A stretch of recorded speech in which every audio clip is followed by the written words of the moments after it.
Roll call. Alderwoman Cruz. Alderman Estacio. Here. Alderwoman Rudd. Alderwoman Rose. Present. Alderman Santana. Here. Alderman Scarneo. Here. Alderman Tapia. Here. Alderwoman Whitner. Here. Mayor Blackman. Here. Alderman Rudd is about to walk in.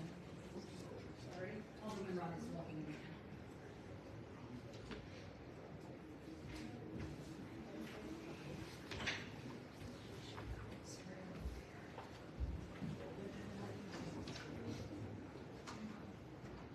The first thing that we have is a presentation that the fire department would like to make.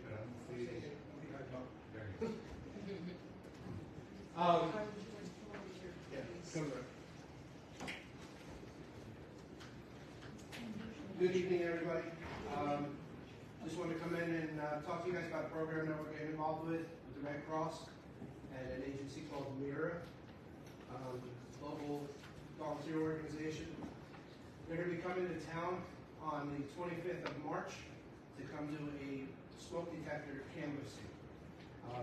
They went through, they've chosen an area within town where they've been periodically with fires, where they've had people that had to be put in different areas or moved into different housing. The plan is at this point they're going to try to canvass the areas up off of Thompson Ave. We call it the Hills area. They have, it's all being sponsored by the Red Cross. So the Red Cross is paying for everything. The only thing, we have some firemen that are going to be coming in, some police officers that will be in that night. The DPW is also going to bring out the Ballarat bus to be able to go through and move the volunteers around for us. The one question everybody's at, and a few people that I've started talking to, they've asked why we chose that one area. They went back through and looked at historic, where we've had fires. So they're trying to go after areas that have high density of residential,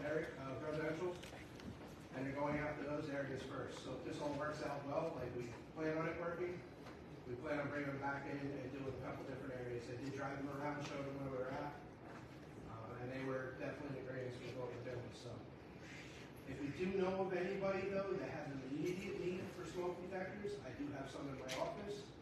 We will have some extras that day. We will be able to take a couple of volunteers around. But one thing we want to make sure that everybody understands when we go to do this, volunteers that are coming out are not coming out to do any type of code enforcement. They're not coming out to see who's living there. They're volunteers that are coming out strictly to make sure that we get smoke detectors in homes and that they get the information out that needs to be pushed out for safety reasons. John, you said this is going to start on March what? March 25th. Right now it's the police department, fire department, DPW. The American Legion is going to donate their hall for the day, so we can use that as our muster point so that they can get everybody there. They can explain, they can show everybody the areas that we're going in. And then from there, the DPW is offered to bring the Ballarat bus down so we can take the people. They can say we're at the top of the hills. They can drop them off. They can work their way down. Somebody needs to come back, use the bathroom. They get food donated and that, so we can go and pick them up, bring them back down to the American Legion. They can use bathrooms, get something to eat, take a break if they need it, depending on what weather is. The way the winter's been this year, it could be about 95 that day. So there's a lot going into it right now. We're working on getting our flyers together. Red Cross is making up all the flyers for us. Once they get some flyers, we'll be out getting them out, sending them. They're going to send them out in the mail, I believe, as well. So they'll be sent out in English and Spanish.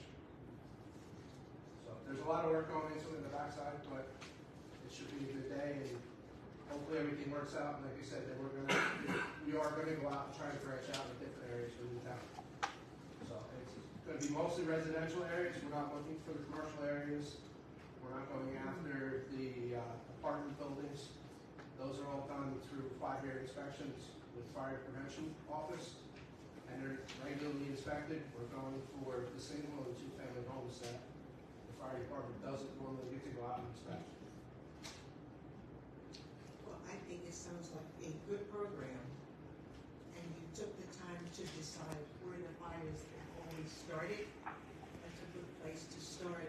But one thing, John did say, if you know of someone that needs a smoke detector in their home, let them know before something happens.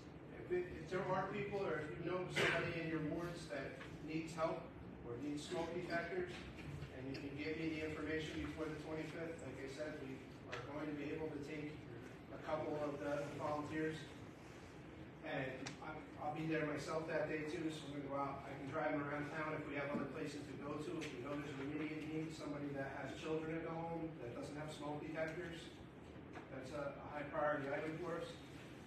So just give me that info, have you contact my office. Like I said, we have smoke detectors in fire prevention office. We get them through ABC New York, Operation Lifesaver.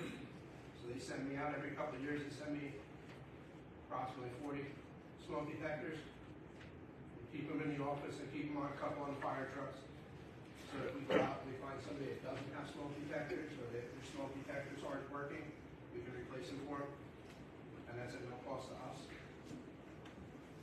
Captain Sperry, what type of, Captain Sperry, what type of identification will be shown to the resident? So the Red Cross has vests. They're all bright Red Cross vests, the same thing you would see when you see disasters. So, barring any type of major disaster in the area right now, that's what they'll all be wearing.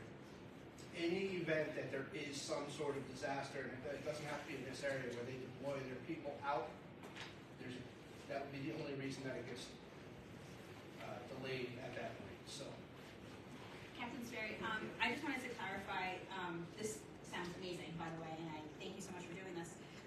So the canvassing, is it just to make sure that homes have smoke detectors, or smoke detectors being checked as well? So what they're going to do is when they come out, the volunteers have to be allowed into the house. We're not forcing our way into the house. We're asking permission. If you allow us in, if you allow the volunteers into the house, and again, it's going to be Red Cross people, and they are all vetted through the Red Cross, so it's not just random people that they pick up.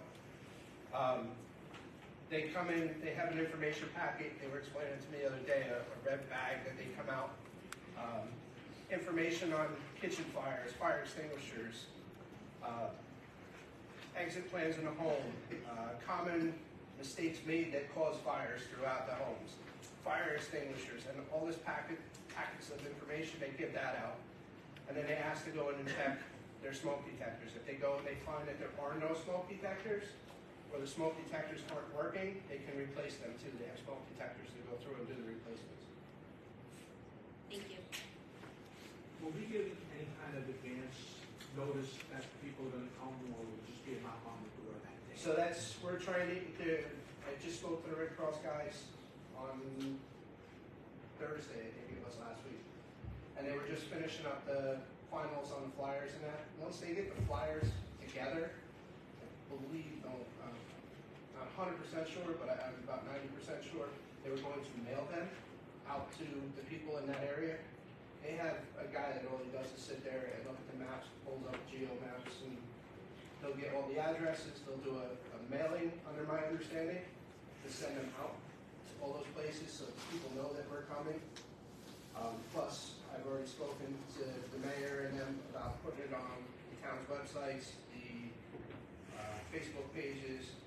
I'm trying to get a hold of different newspapers in town to get them out.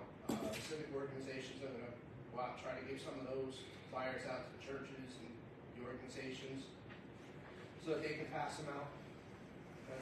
That's what we're looking for, to make sure that we try to get it out. John, I have a question for you.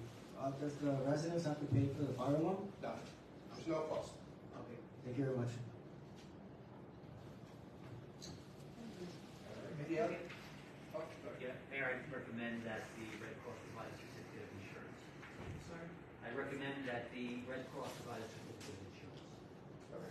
I can do that. I can get that from them. That wouldn't be a problem. Thank you. The other thing I just want to mention to everybody, we're going to be voting on a resolution tonight accepting another grant from FEMA for the AFG, the Assistance of Firefighters Grants. It's approximately $47,000 of federal money from FEMA that comes in to This grant is going towards rope equipment for rope rescue, training, and overtime, covers overtime during that training. This is the 5th AFG grant that we've received over the last 5 years. We got one that sent everybody, we just finished up, it sent everybody through our to the fire inspector. It sent 2 guys to, myself for a fire official, 3 guys to go get fire investigator, and 6 to go get their fire instructors. So there was a lot of training done with that one. We got one for the ambulance a couple years ago. We got one for airbags and rescue equipment a couple years ago. So we've been doing very well with them. I think we're going to continue. We just finished up one grant application for another set of equipment. About $180,000 worth of equipment that we're hoping for. Fingers crossed. So it's like a lottery, though. You gotta put your dollar in order to win. We got about $5 in right now. Kind of good return on $5. We're trying. We're trying. Trust me. Anything else? Thank you Thank you. very much.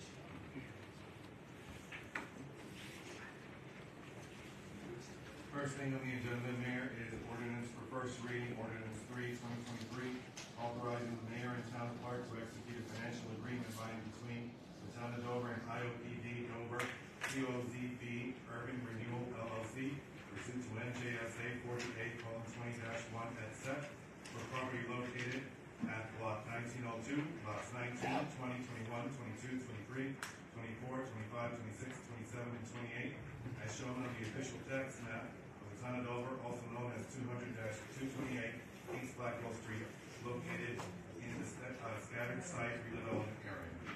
Mayor, I'm gonna move that motion, with the understanding that it's first reading and we still have work to do. We're not passing this thing into law yet. But over the next 2 weeks, I'm gonna suggest that the members of the Finance Committee and the members of the Economic Development Committee meet and discuss this application so that we all have a full understanding of what is entailed to it. I want us to put together a list of pros and cons of this project and present this to the board and the mayor and also to the public so that everybody understands what is going on with this project. I think there's a lot of misinformation about it, and I don't think that we can afford to have this information. We have to make sure we all have the facts and we all have a clear direction forward on this. Mayor, before calling for a second or responding to the second on Alderman Scarneo's motion, I have a request of information, which of course is used under Robert's Rules of Order to receive information prior to discussion or debate. And the first request for information is, who drafted the portion read on page 3, section 3 of this ordinance? I believe it was through Tamara Ross. I'm not sure if she called an attorney or not, but she's the one that sent it to us. So Tamara Ross drafted that part. What is her role with the town? She drafted it, but she sent it to us. Oh, so it, Excuse me, I have a question. so if Tamara Ross drafted it, can you just, what is her role, or sent it? What is her role with our town? She is the secretary to the zoning and planning board. Ah, okay. Sorry, Mayor, go ahead. I have a question. Wasn't there a motion made? And you can stop your motion? Yeah, Robert's Rules of Order allows for request of information to interrupt a motion. Okay, but a couple of weeks ago, I remember you stopping somebody. Mayor, point of order, a member of the public cannot be speaking at this time. So, I'm sorry, Mayor, did you have something to add about that? Because I still have more questions. My point is, the questions that you're asking, I don't know if we have the answers for them. And if, Well, Mayor, I did Alderman Scarneo. email the questions well in advance, and if we don't have the answers, that's fine. Then that's a reason to not move forward with the motion. That's the point of a request of information. I'm not second that, so. There's no motion to second. The request for information has to be answered, Mayor. Thank you. When was this drafted, or when was it You received? chaired the meeting, but broad discretion to call the meeting to order as you choose. There is no discretion to override Robert's Rules of Order, which are included in our bylaws, our policies, our ordinances, and a request of information, as I've already explained, supersedes a motion, and it's simply a request of information. It isn't a motion. It doesn't need a vote, doesn't need a discussion. You don't have to answer the questions, especially if you don't have the answers. But I did send these questions in advance. So, when was this portion received? When was it drafted?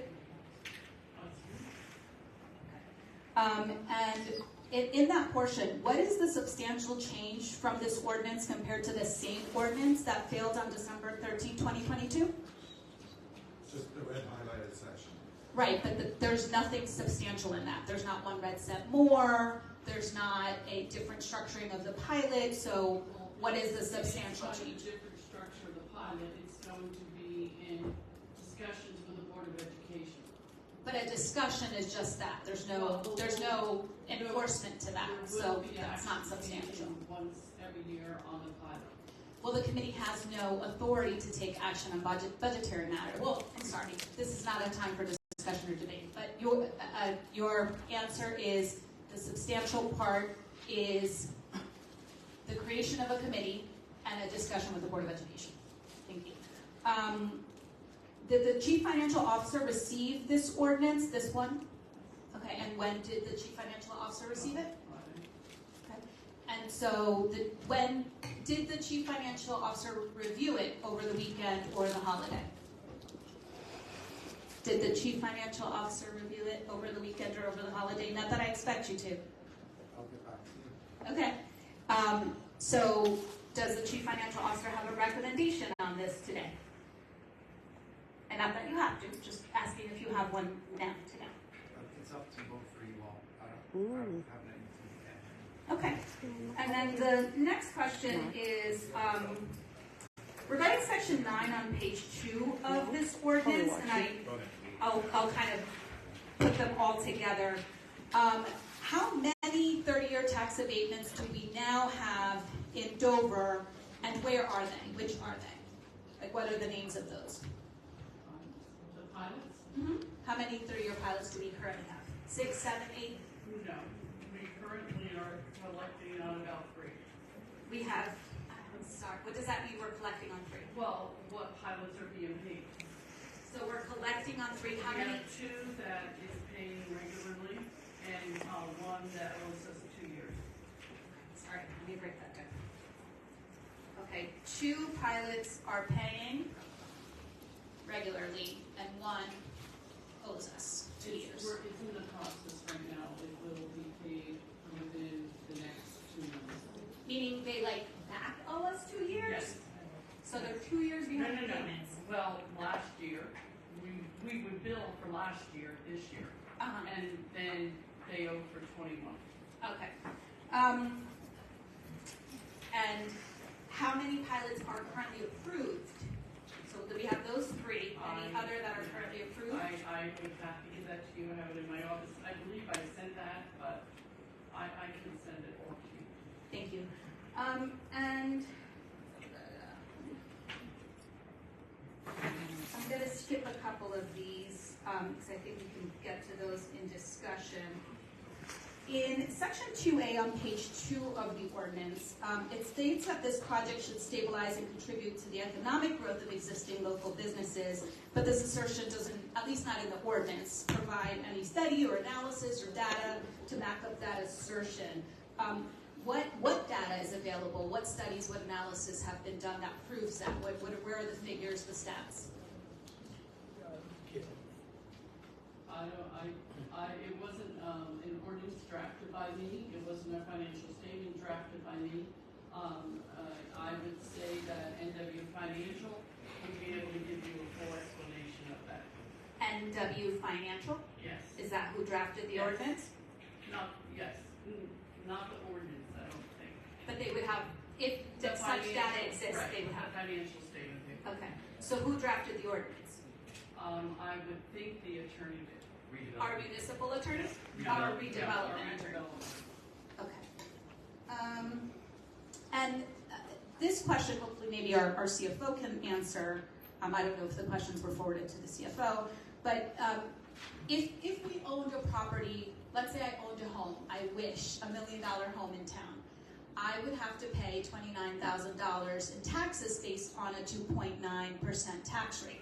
If I owned apartment buildings that were worth $1 million, same thing, same 20,000, because it's assessed based on the property value. So what is the anticipated property value of these 260 apartments, so that we could determine that tax? Again, you will have to talk to the financial expert, and he will be able to tell you that. Okay, so we don't have that information. You don't have that, and we don't have that information today. I don't have that exactly. We didn't bring him in here to address you because he has addressed this body before. Of course, you were not. Them to make a decision. Right, four of us were not in this body before. And when, I'm sorry, Mr. Scarneo, did you, I have the floor now, did you have something to add? Okay, so I heard something. When did the financial presentation happen that you're referring to? I really couldn't tell you because it was done before I was the administrator. It was by Mr. Bennett. So it's sometime between September and November 2022? Well, it'd be September and October. September, October 2022. I don't remember that presentation. I must have been one of the meetings I missed. Okay. Is there a recording of that? Could the alderman watch that? Is there? Do we record those meetings? I believe we were given a copy of it. Yeah, I believe each alderman was given a paper copy of the presentation, if I'm not mistaken. I honestly could be wrong, but I seem to remember that. But the current, the aldermen sitting here today being asked to vote on this ordinance today don't have that financial agreement in front of us. Well, Or that, I'm sorry, that presentation. They're not being asked today. I thought, maybe I misunderstood the motion. I thought the motion Mr. Scarneo made was for us to vote on it today, and that over the next 2 weeks that the committees would, iron it out. But we are voting on it today based on that motion. you're voting to introduce that. Right. So there is a motion to, because we have to vote on It's that. not approved, it's just to introduce. Right. But it is a motion. Okay. So what department in Dover is taxed with enforcing that payment in lieu of tax financial agreement in this ordinance? The chief financial officer and the tax collector. Okay. Who just received this on Friday and doesn't have a recommendation for us yet today. And regarding, I'm just going to skip over then back to that section 3 in red. I want to make sure we can all follow along.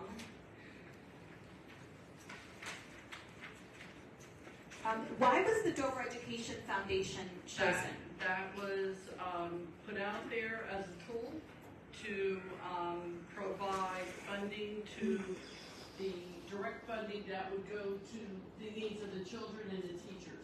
That was a source that the mayor felt that the funding could be dedicated to, so it would go straight to the kids and it wouldn't go through the Board of Education. Those monies would be separate. She could, or the committee could designate what they wanted to cover through that commission or whatever it is, a foundation, or, and then whatever they were going to give to the Board of Education would be separate. And who are the members of the Dover Education Foundation? No, it hasn't been formed yet. How many members does it have? We don't know. It hasn't been formed yet. So this ordinance wants us to, Wow. No. yeah, okay, again, not debate, not comment, so sorry, I got ahead of myself. The ordinance is being introduced as it is, with the foundation ruled out. It's not gonna be in there, it's not part of it. Mayor, I have 2 more pages of questions, but based on this, clearly this body would be failing our fiduciary duty to vote on something with all the information in front of us. We don't have a recommendation from the Chief Financial Officer on a financial agreement. Point of order, Ms. Rees, are you still asking questions on your point of information? No, I'm about to make a motion. Thank you. Well, I would like to ask questions as well, that's why I'm asking. I will hold on my motion was going to be to table. We don't have enough information, but I'll wait. Thank you. I'd also like some information.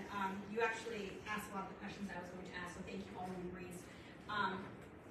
I just want to specify one more time, section 3, which is now being struck from this ordinance, correct? As you were just saying, Administrator Cros? No, it's not all being struck, it just is going to be Dover Education Foundation struck. Okay. And that will be determined by the committee. Okay, and previously you said that it is unknown if that new section was reviewed by They the don't know attorney. the numbers, they don't know It how was. many, but they want to give money Oh, okay. Because previously it was Alderman Rees. without the Board of Education. No, you said you were. That's insane. And which attorney reviewed that? Redevelopment attorney. And in this section, it gives the committee the ability to essentially designate funds. But am I correct in saying that a committee cannot designate funds, they can recommend to designate funds? They can only recommend. Okay, so that language should be revised to say that they can make a recommendation, they cannot deem it appropriate or delegate. Another question that I have is, what is this property currently zoned as on the tax map?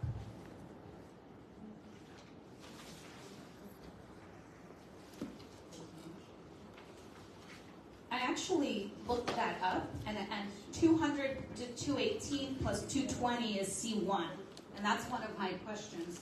I looked that up, and I see that 218 to 220, sorry, I misspoke, 218 to 220 and 228 are zone C1, but I would need to hear what C1 actually means. Does that mean commercial? Ms. Ross can provide that information tomorrow. Okay, but just to clarify, C1 means commercial? Yes, okay. And then my last question is, prior to this ordinance being voted on in 2022, the Economic Development Committee at the time voted 2-1 to allow this pilot agreement to go before the current Board of Aldermen at the time. Has any committee since reviewed the proposed agreement again prior to this appearing on tonight's agenda? The first time this ordinance came up for votes in December, prior to the meeting, the Economic Development Committee at the time met to decide whether or not the pilot agreement should go before the board at the meeting. And it was voted on 2-1 within committee for that ordinance to go before the board. With this, No, before that year, when the night that it failed. So prior to this coming on tonight's agenda, was it removed by any committee of the board of Aldermen? Reviewed by any committee of the board of Aldermen? And did any committee recommend that this ordinance move forward at this time? Not to my knowledge. Okay.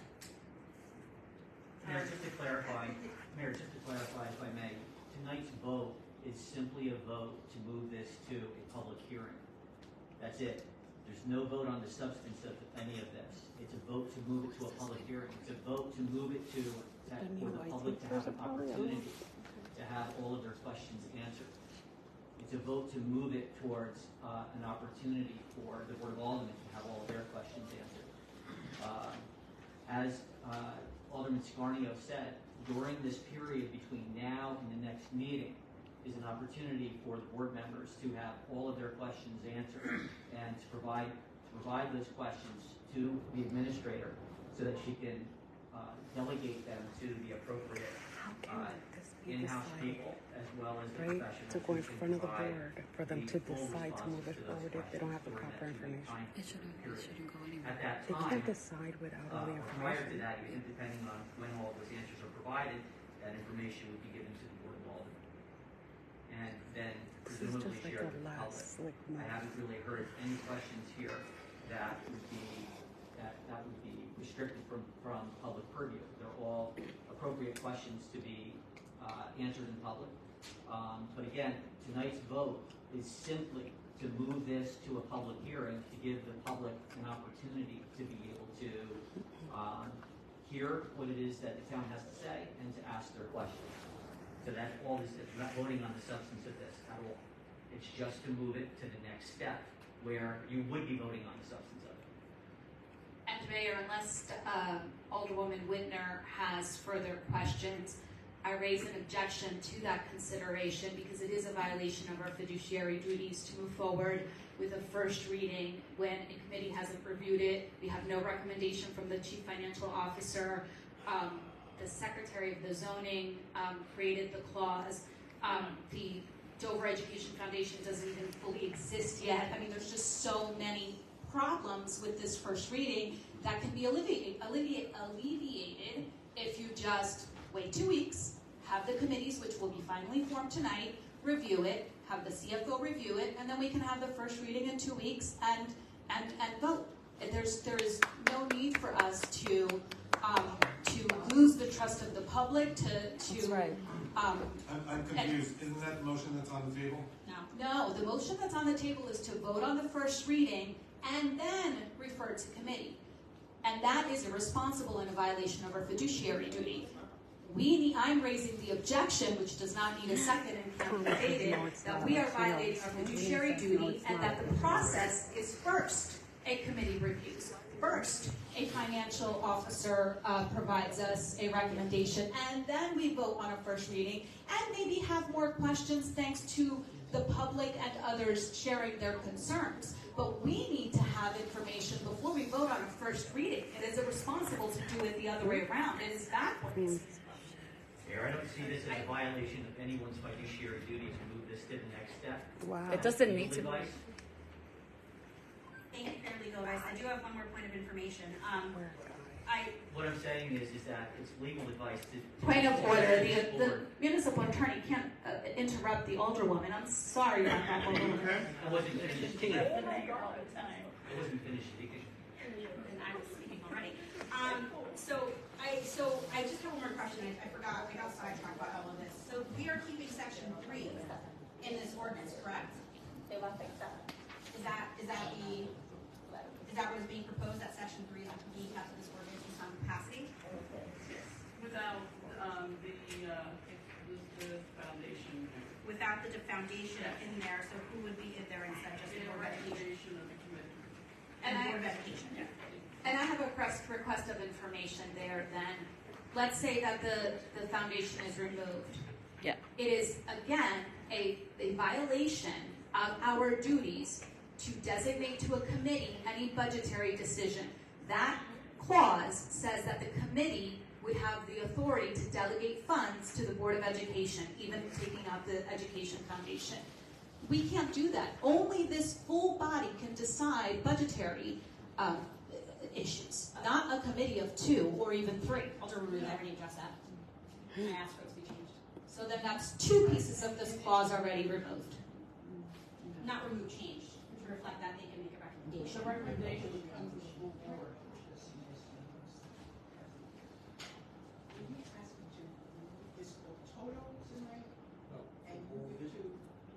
So we can press forward, keep the board to get I'm sorry, I can't hear what's going on. Yeah, so now this is a violation of the Open Public Meetings Act. Would Alderman Scarneo and Mayor Blackman please use your microphones?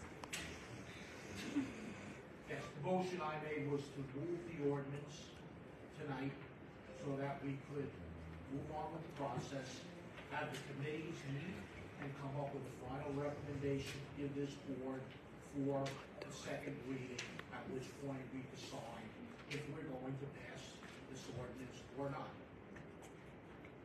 But right now, we obviously have facts that we don't have. There's information that is missing, there's information that people believe that is incorrect. And we need to make sure everything that we are voting on is clear and understood, and exactly what we're doing with this ordinance. And given that maybe Alderman Scarneo, you may be willing to amend your motion to just table it to the next meeting so that the same exact process can happen, but in the correct order? The issue I have with tabling this is a piece of property in town that we have been struggling with for years. We don't own this property. I know there's people that have recommended, oh, we should make it a park, we should do this, we should do that. problem is, this is not our property. Alderman Scarneo, I hate to interrupt you, but we're not debating the motion yet. It's a point of order. You can say those things, Alderman Reese, he has the floor. but it's, Can somebody just talk and stop, somebody run this meeting? Yeah. Jesus Christ! Why don't you hush up? But it's just so much interruption, it's one person speaking, okay? You shouldn't interrupt them. Mayor, Just mind your business. You. Guys, come on. Let them do what they gotta do. I understand everyone is trying to say their piece. Just calm down, let them do what they gotta do, please, alright? if the motion's not amended, then we can just continue with any additional request of information or moving to the second in the debate. But this is not the time for debate and discussion. It's only the time for request of information. So if the motion's not amended, then the motion stands. Michael, are you willing to amend your motion to take this over to our meeting in March? Before that time, we can get the questions answered that are being asked here tonight, to be fair to the committee members that were not here in November, and then bring this back to our meeting in March. That's wrong. Why? It's not wrong. Again, the problem that I have is this has been carrying on for well over a year.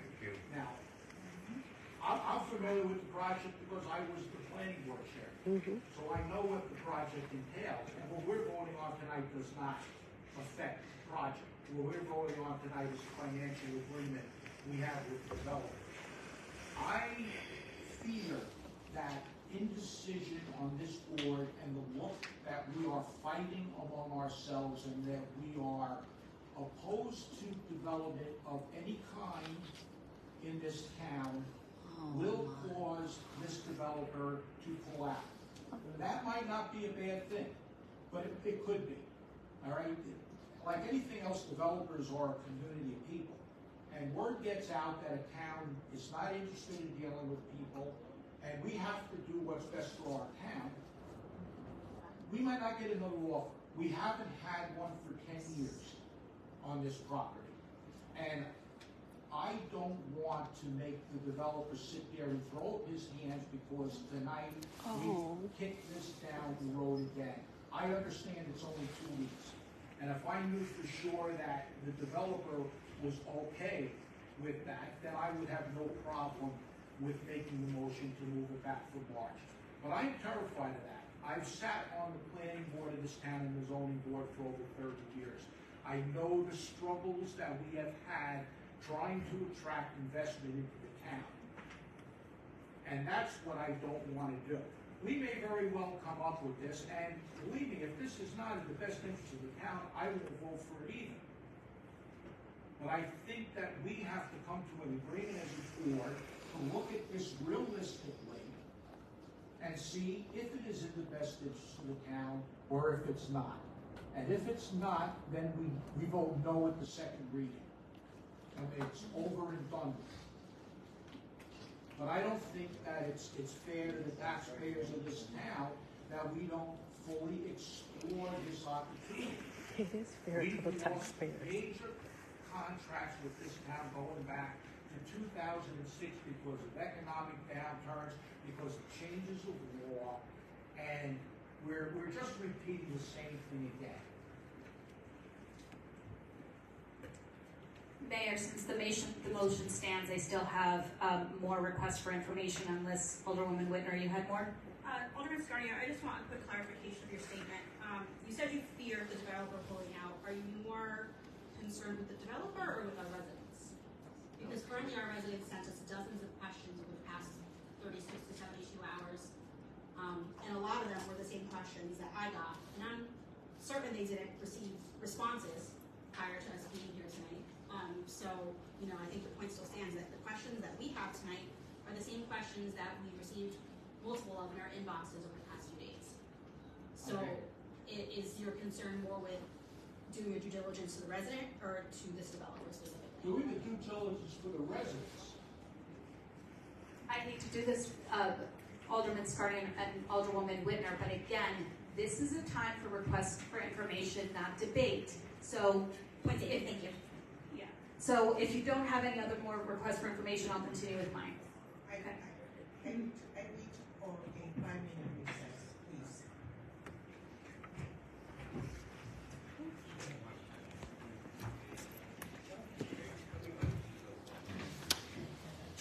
Hold on.